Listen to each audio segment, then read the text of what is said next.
Media দাদাহঁতক মই ধন্যবাদ জ্ঞাপন কৰিছোঁ মিডিয়াৰ দিয়াৰ কাৰণে। মই ইয়াতে এইটোৱে ক'ব বিচাৰিছোঁ যে এইটো ৰানিং চৰকাৰে যিখিনি ৰানিং চৰকাৰে আমি ভোট দিছিলোঁ,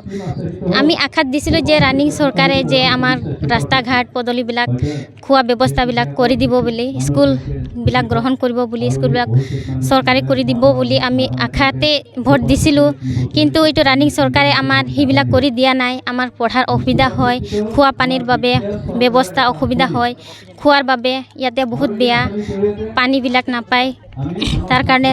চৰকাৰে খোৱা পানীবিলাক ব্যৱস্থা কৰি দিয়া নাই। ৰাস্তা ঘাটো বহুত বেয়া আৰু স্কুল কলেজবিলাকো বহুত দূৰ। আমাৰ সৰু ল'ৰা ছোৱালীবিলাক আৰু পঢ়া ল'ৰা ছোৱালীবিলাকে বহুত দূৰত যোৱাৰ কাৰণে অসুবিধা হয়, পঢ়াত বেছি অসুবিধা হয়। তাৰ কাৰণে চৰকাৰে যে আমি কি বিশ্বাসত আমি যে ভোট দিম এইটো অহা ইলেকশ্যনত, যদি চৰকাৰে আমাক সেইবিলাক 2-3 বছৰ হৈছে চৰকাৰে আমাক সেইবিলাক ব্যৱস্থা কৰি দিয়া নাই, আমি বিশ্বাস ভাঙি গৈছে যে কেনেকুৱা চৰকাৰক ভোট দিখিনি যে চৰকাৰে কাম নকৰে। ভোট দিয়াৰ সময়ত আহে আমাক ভোটবিলাক দিব লাগে, আমি সেইটো কৰি দিম, এইটো ব্যৱস্থা কৰি দিম, পিছত যে জিকিলে সেইটো পাহৰি যায় ভোট দিছিলে বুলি, এইটো গাঁৱত সেইটো কাম কৰিব লাগে বুলি চৰকাৰে নকৰে। সেইটোৱে আমি মন্তব্য ৰাখিছোঁ। সেইটোৱে চৰকাৰক অনুৰোধ জনাইছোঁ যে আমাৰ ব্যৱস্থাবিলাক কৰি দিব, খোৱা ব্যৱস্থা, ৰাস্তা ঘাটৰ ব্যৱস্থা, পদূলিৰ ব্যৱস্থা, চৰকাৰী স্কুলৰ কাৰণে ব্যৱস্থা কৰি দিব যেন, সেইটোৱে ক'ব বিচাৰিছোঁ। আমাৰ ইয়াতে চাব গ'লে আজি আমাৰ দ্ৰৌপদী মুৰ্মু প্ৰেচিডেণ্ট, তো আমি ইয়াৰ ভাৰতৰ নাগৰিক হয়, ট্ৰাইবেল কাষ্টৰ হয়। আমি চাব গ'লে ই যদি ট্ৰাইবেল নহয় কেনেকুৱা প্ৰেচিডেণ্ট পালে। তাৰ কাৰণে ইয়াত আৰু অসমত BTCত দেখা পালোঁ যে আমাৰ বড়ো ভাইসকল আৰু আমাৰ আদিবাসী চাওতাল ভাইসকল দুয়োটা মানে জনগোষ্ঠীত আজি ইলেকশ্যন হৈ আছে। কিয় হৈ আছে, কি কাৰণত হৈ আছে? আমি ইয়াৰ ভূমিপুত্ৰ নহয় নাকি? আমি ইয়াৰে ভূমিপুত্ৰ, আমি ইয়াৰে জন্ম। সেইকাৰণে আমি কেনেকুৱা বিশ্বাসত আমি BTCক যিখন চৰকাৰ চলি আছে আমি কেনেকুৱা আমি ভোট এবাৰ দি দিম, কোন বিশ্বাসত, কেনেকুৱা বিশ্বাসত দি দিম আমি ভোট। সেইকাৰণে বহুত চিন্তালগীয়া কথা হৈছে। কাৰণ যিখন আইনত আমি আইন আধাৰত যিখন আমি আদিবাসী আৰু চাওতাল মাটি পাট্টা পাব লাগে সেইখন আমি এতিয়ালৈকে পোৱাই নাই, সক্ষম হোৱা নাই। সেইকাৰণে বহুত চিন্তালগীয়া কথা যে আমি কি হিচাপত আমি সিহঁতক বিশ্বাস কৰি পেলাই ভোট দিম। মই প্ৰথমত আমাৰ মিডিয়া বন্ধুসকল ধন্যবাদ দিছোঁ। লগতে আমাৰ ইয়াত আমাৰ FRC যোনটো কমিটি আছে, এই কমিটিৰ উদ্যোগত আজি যিখন আমাৰ সোণাপুৰ গোচনপুৰ আমাৰ 19টা গাঁৱৰ এটা আজি এই সোণাপুৰত FRC কমিটিৰ উদ্যোগত এটা প্ৰগ্ৰাম হৈ আছে। এই প্ৰগ্ৰামত আমাৰ মাতাৰ কাৰণে এই FRC কমিটিক মই ধন্যবাদ দিছোঁ, কাৰণ ইয়াতে অহাৰ কাৰণে। লগতে আমাৰ যিখিনি আমাৰ এই সোণাপুৰ অঞ্চলত যিখিনি দেখা পালোঁ যে আমাৰ চৰকাৰ যিটো আছে যে পৰিৱৰ্তন চৰকাৰ, কিন্তু আজি আমাৰ এই সোণাপুৰ অঞ্চলত আজি একো আমাৰ পৰিৱৰ্তন হোৱা নাই। কাৰণ ৰাস্তা ঘাট ভাল নাই, আমাৰ খোৱা পানীৰ কাৰণে ইয়াতে ব্যৱস্থা নাই। ৰাস্তা ঘাটতো দূৰত খোৱা পানীৰ ব্যৱস্থা নাই। ইয়াত বহুত কষ্ট খোৱাৰ পানী, সেইটোও চৰকাৰ যিহেতু যোনটো এতিয়া চৰকাৰ চলি আছে আমাৰ BTCৰ, সেই চৰকাৰখন আজি সেই ব্যৱস্থাখন কিয় কৰি দিয়া নাই? আজিৰ 3-4 বছৰ ৰানিং চলি আছে, তথাপি সেইটো এই সোণাপুৰ অঞ্চলত আজিলৈকে আমাৰ পানী আঁচনি আজিলৈকে দিয়া নাই। আজি ৰাস্তা ঘাট ভালকৈ বনাই দিয়া নাই। আজি যোনটো আজি প্ৰগ্ৰাম ইয়াত FRC কমিটি প্ৰগ্ৰামখন কৰি আছে, সেই প্ৰগ্ৰামৰ আজি মেইন উদ্দেশ্যটো হ'ল আমাৰ এইখিনিৰ সোণাপুৰৰ আমাৰ আদিবাসী চাওতাল জনগোষ্ঠীৰ মাটিৰ পাট্টা আজিলৈকে কিয় দিব পৰা নাই? আজি চাব গ'লে চব এইখিনিৰ মাটিৰ কাম যিখিনি আছিল চব হৈ গৈছে, কিন্তু মাত্ৰ অফিচত মাত্ৰ পাৰ্মিশ্যনহে লাগে। এতিয়া পাৰ্মিশ্যন কিয় আমাৰ যোনটো BTR চৰকাৰটো পাৰ্মিশ্যন কিয় দিয়া নাই? তো আশা কৰোঁ যে আজি যিটো আস্থা দি পেলাই আমি আমাৰ BTC চৰকাৰখন ভোট দিছিল, কিন্তু আমি কেনেকুৱা আশাত আমি ভোট এবাৰ দি দিম। তো সেইকাৰণে অনুৰোধ কৰিছোঁ যাতে যেন আমাৰ এইখিনিৰ অঞ্চলৰ আদিবাসী আৰু চাওতাল জনগোষ্ঠী যাতে এই মাটিৰ পাট্টাখন যাতে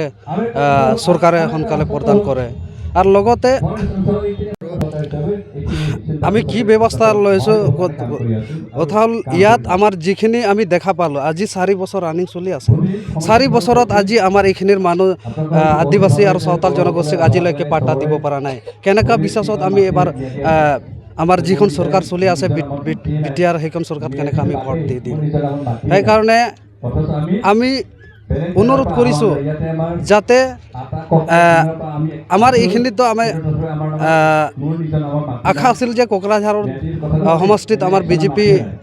কেণ্ডিডেট দিব বুলি আশা আছিল কিন্তু আজি বিজেপি কেণ্ডিডেট দিয়া নাই তো আমি কেনেকুৱা আমি মানে ভাল লগা নাই আৰু বিজেপি যদি তাতে কেণ্ডিডেট থাকিলে আজি বিজেপিকে সমৰ্থন দিলোঁ হয় কিন্তু কোকৰাঝাৰত আজি বিজেপি কেণ্ডিডেট নাই সেইকাৰণে অলপ বেয়া লাগিছে লগতে এতিয়া কাক কেনেকুৱা ছাপোৰ্ট কৰিম সেইটো আমি এতিয়া ক'ব নোৱাৰোঁ যেতিয়া ইলেকশ্যন ওচৰত আহিব তেতিয়াহে মই ক'ব পাৰিম লগতে যিখন চৰকাৰ চলি আছে সেইখন চৰকাৰ মই মানে আমাৰ আদিবাসীৰ কাৰণে মাত্ৰ মুখতে কাম কৰে মানে প্ৰেক্টিকেল ৰিয়েলি কাম নকৰে কাৰণ কয় আমি অমুকক দিছোঁ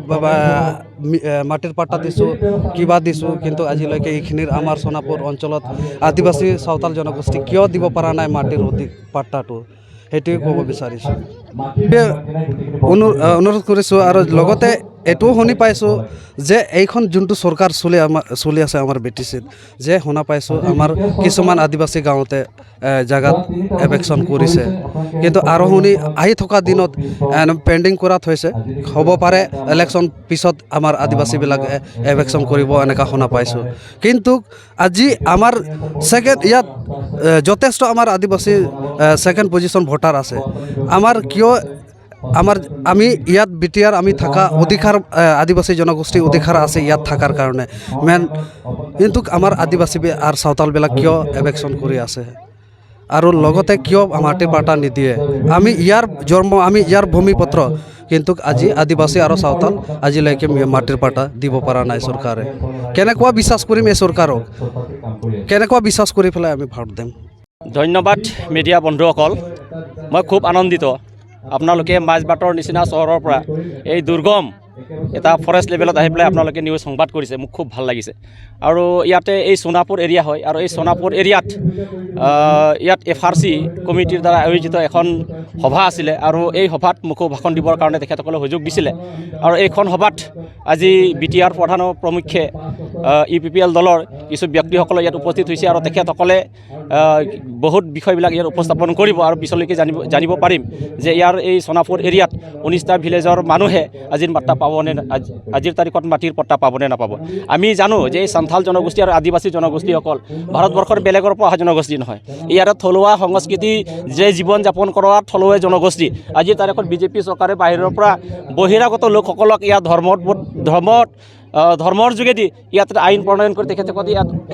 মানে বাস কৰিবৰ কাৰণে এটা সুযোগ দিছে কিন্তু এই থলুৱা জনগোষ্ঠীক আজি নিষ্পেষণ কৰি নিশাসন কৰি পেলাই তেখেতসকলক আজি ইয়াত উচ্ছেদিত নকৰি পেলাই তেখেতসকলক ইয়াতে মাটিৰ অধিকাৰ বা ভূমিৰ অধিকাৰ তেখেতসকলক দিব লাগে আৰু যদিহে অনাগত দিনত এই সান্থাল আৰু আদিবাসী জনগোষ্ঠীসকলক ভূমিৰ পট্টা নিদিয়ে তো জানে যে ভাৰতবৰ্ষৰ স্বাধীনতা যুগৰ পৰাই এই সান্থাল আৰু আদিবাসী লোকসকলৰ ইতিহাস আছে ঠিক নতুনকৈ তেনেকুৱা ইতিহাস সৃষ্টি হোৱাৰ কাৰণে আমি কামনা নকৰোঁ যদিহে বাধ্যত পৰি যাওঁ তেনেহ'লে তেনেকুৱা এটা যুগৰ এটা সূচনা হ'ব পাৰে তাৰ কাৰণে মই ভাৰত চৰকাৰ আৰু অসম চৰকাৰক মই অনুৰোধ জনাম এইখিনি সময়ত যে অতি সোনকালে যিমান পাৰে যদি বাংলাদেশীসকলক পাকিস্তানীসকলক ইয়াৰ অধিকাৰ দিব বিচাৰিছে তাৰ লগে লগে এই সুযোগ্য সন্তান এই অসমৰ খিলঞ্জীয়া জনগোষ্ঠী এই ভাৰতৰ খিলঞ্জীয়া জনগোষ্ঠীসকলক ডেভেলপমেণ্টৰ কাৰণে আগবাঢ়ি যাবৰ কাৰণে এই ভাৰতবৰ্ষখন উন্নতি কৰিব কোনে বিচৰা নাই আজিৰ তাৰিখত যে অসমখন বিভাজন হওক এই অসমখন পিছ পাৰি থাকক ভাৰতবৰ্ষখন উগ্ৰপন্থীৰ দ্বাৰা জৰ্জৰিত কোনে বিচৰা নাই আজি দলে বলে সমূহ জনগোষ্ঠী ওলাই আহিছে আৰু এই জনগোষ্ঠীসকলে বিচাৰিছে যে আমাৰ কমচে কম ভূমিহীন মানুহ হিচাপে আমি ফৰেষ্ট লেভেলত থাকিব পৰা আমাৰ অধিকাৰ আছে 2006 চনত আমাৰ ভূমি আইন আছে আৰু এই ভূমি আইন মতে আমি থকাৰ ইয়াৰ এটা সুযোগ আছে আৰু সেই সুযোগতে পৰম্পৰাগতভাৱে আমাক উচ্ছেদিত নকৰি পেলাই আমাক ইয়াত মাটিৰ অধিকাৰ প্ৰদান কৰিব লাগে ইয়াত যিমানখিনি ৰাইজ আছে গোটেইখিনি কথা এইখিনি তেখেতসকলে ব্যক্ত কৰিছে আপোনালোকে জানিব যে আজিৰ তাৰিখত ভাৰত চৰকাৰে হওক বা অসম চৰকাৰে হওক এই সান্থালৰ আদিবাসী জনগোষ্ঠীৰ 1 টকা নিৰপেক্ষাৰ কাৰণেই হওক বা উন্নতিৰ কাৰণেই হওক এক টকা বাজেট নকৰাকৈ আজিৰ তাৰিখে সান্তাল জনগোষ্ঠী নিজৰ কলা সংস্কৃতি মাটি গোটেইখিনি সংৰক্ষণ কৰিছে আদিবাসী জনগোষ্ঠীসকলেও আজি কলা কৃষ্টি সংস্কৃতি গোটেইখিনি সংৰক্ষণ কৰিছে আদি অন্যান্য জনগোষ্ঠী যিবিলাক আছে সেই জনগোষ্ঠীসকলে আজিৰ তাৰিখত চাবলৈ গ'লে তেখেতসকলৰ বাজেট আছে তেখেতসকলে চৰকাৰে বাজেট কৰি দিছে আৰু সেই বাজেটৰ যোগেদি তেখেতসকলে ডাঙৰ মহান ব্যক্তি আজি তেখেতসকলে বনাব পাৰিছে কিন্তু আজিৰ তুলনাত সান্তাল আৰু আদিবাসী জনগোষ্ঠীৰ কোনো বাজেট নোহোৱাকৈ কলা কৃষ্টিটো দূৰৰে কথা ইয়াত জীৱন জীয়াই থকাৰ কাৰণে আজিৰ তাৰিখত এই 6 শিডিউলত তেখেতসকলৰ মাটি আজি তেখেতসকলে সংৰক্ষণ কৰিবৰ কাৰণে সম্ভৱ হৈছে আৰু তাৰ লগে লগে এটা কথা ক'ব বিচাৰিছোঁ মই যে এই 8 শিডিউলটো হৈছে সান্তাল আৰু আদিবাসীসকলৰ এটা প্ৰটেক্টেড ক্লাছৰ এটা এৰিয়া ইয়াত যদি সান্তাল আৰু আদিবাসীসকলৰ মাটি ইয়াত যদি সংৰক্ষিত নহয় তেনেহ'লে বেলেগ জেগাত কেনেকৈ সান্তাল আৰু আদিবাসীসকলে জীয়াই থাকিব সেইটো কথা হ'ল দুৰ্ভাগ্যজনক কথা সেইকাৰণে মই ক'ব খুজি যে আজিৰ তাৰিখত অনা সংৰক্ষিত জনজাতিলৈ যিখিনি মাটি আজি সান্তাল আৰু আদিবাসী লোকৰ হস্তান্তৰিত হৈছে সেই কিন্তু আইনগতভাৱে তাত চৰকাৰে পদক্ষেপ গ্ৰহণ কৰক অন্যথা অনাগত দিনত এই সান্তাল আৰু আদিবাসী জনগোষ্ঠী যদি শিক্ষাৰ পোহৰ অতিকৈ যদি ইয়াত তেখেতসকলে শিক্ষাৰ পোহৰ পায় তেনেহ'লে অনাগত দিনত নিজৰ অধিকাৰবিলাক সাব্যস্ত কৰিবই তাত চৰকাৰে দিয়ক নিদিয়ক সেইটো কোনো ডাঙৰ কথা নহয় যদি ভালকৈ চৰকাৰে এই অধিকাৰবিলাক সাব্যস্ত বা তেখেতসকলে দায়িত্ব কৰিব নিদিয়ে তেনেহ'লে অনাগত দিনত হয়তো জংগী আন্দোলন ইয়াত ঘোষণা হ'ব আৰু জংগী আন্দোলন ঘোষণা হ'লে তো আগৰ যি পৰ্যায় আছিলে সেই পৰ্যায়বিলাকতো চবৰে চাক্ষুষ দৃষ্টি আছে চবেতো অনুভৱ কৰিছে তো সেইখিনি পৰ্যায়লৈকে যাতে নাযাক তাৰ বাবে মই আজি চৰকাৰলৈ মই বাৰ্তা প্ৰেৰণ কৰিছোঁ যে অনতি পলমে এই নিৰ্বাচনৰ আগে যিহেতু সমাগত লোকসভা ইলেকশ্যন তাৰ আগে এই সান্তাল আৰু আদিবাসীবিলাকৰ এই সোণাপুৰ এৰিয়াৰ যিখিনি মাটি আছে এইখিনি মাটিৰ অধিকাৰখিনি প্ৰদান কৰক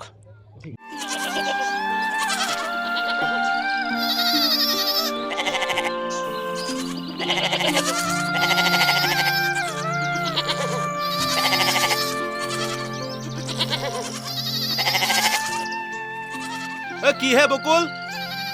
মোক চোক উফন্দা আহিছা যে তোৰ কামটো মানে আজিও নহ'ল ন নহ'ল আৰু নহ'ব যেন লাগিছে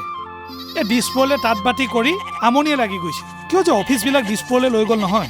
তাতে গৈ একো আও ভাৱে নাপাওঁ ঠিকেই কৈছ এই অকৰ্মণ্য অধ্যক্ষ নেতাৰ হাতত শাসনভাৰ তুলি দিয়াৰ ফল এয়া তই জাননে এটাকৈ 14টা অফিচ এইখন চৰকাৰে দিছপুৰলৈ উভতাই পঠালে ৰাইজে ভোট দিছিল নহয় তাঁত বাতি কৰি থাকক এতিয়া তাকেহে BTCয়ে এই বিভাগকেইটাৰ ওপৰত নিজৰ কৰ্তৃত্ব হেৰুৱালে অকৰ্মণ্য নেতাক আঁতৰ কৰক নাঙলৰ ছবিত ভোট দিয়ক 14টা বিভাগ পুনৰ উভতাই অনা হাগ্ৰামাৰ প্ৰতিশ্ৰুতি